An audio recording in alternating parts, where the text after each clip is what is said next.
Do you ever encounter people on certain forums, message boards, or conversation threads online that are unabashedly pro-US? Now, I'm sure you're thinking, yes, of course. Why would that be strange? There are a lot of people out there supportive of the US government engaging in conversations in the social media world. But I don't mean those people. I mean the online personas that, oddly enough, are unrelenting in their patriotic vitriol and troll for literally hours trying to debunk legitimate questions or any opposition to the establishment. Sometimes it almost seems like these people might even be getting paid to do it. I mean, how else could they expel that insane amount of time and energy on these comment threads trying to argue how wrong you are? Well, this might be old news to some, but last year it was confirmed that the US military has been manipulating social media by using fake identities to influence conversations and spread pro-American propaganda. It's called online persona management services. And under the CENTCOM contract, it allows the creation of up to 10 sock puppet accounts for every US serviceman or woman working on the program.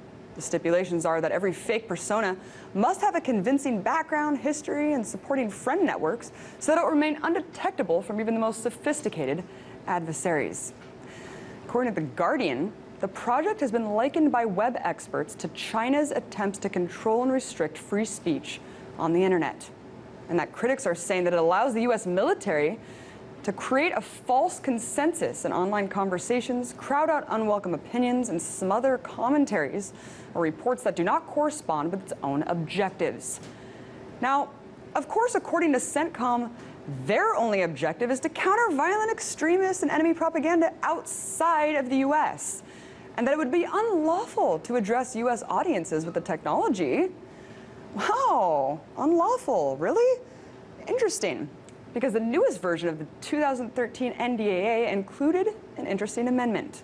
This amendment legalized domestic propaganda on the American public. You heard me right.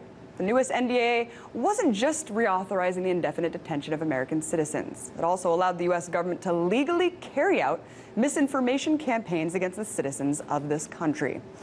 But is this really surprising to anyone? I mean, the corporate media is basically a propaganda arm of the US government anyways, isn't it? Why the need to legalize the use of propaganda when you already have an entire mainstream media establishment lacking to the White House, reprinting government press releases without question, selling wars, and carrying water for the administration?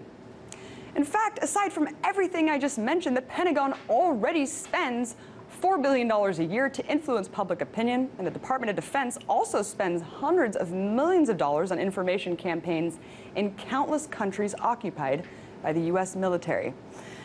But perhaps even more disturbing than all of this is the fact that the CIA has already been infiltrating the biggest press institutions since the early 1950s. One has to look no further than Operation Mockingbird, a secret CIA campaign to spread disinformation and false stories to foreign governments during the Cold War. It did this by manipulating the media into focusing on propaganda, sabotage, and subversion. It was later revealed in congressional hearings that the CIA program consisted of literally paying off editors and reporters at most mainstream news outlets.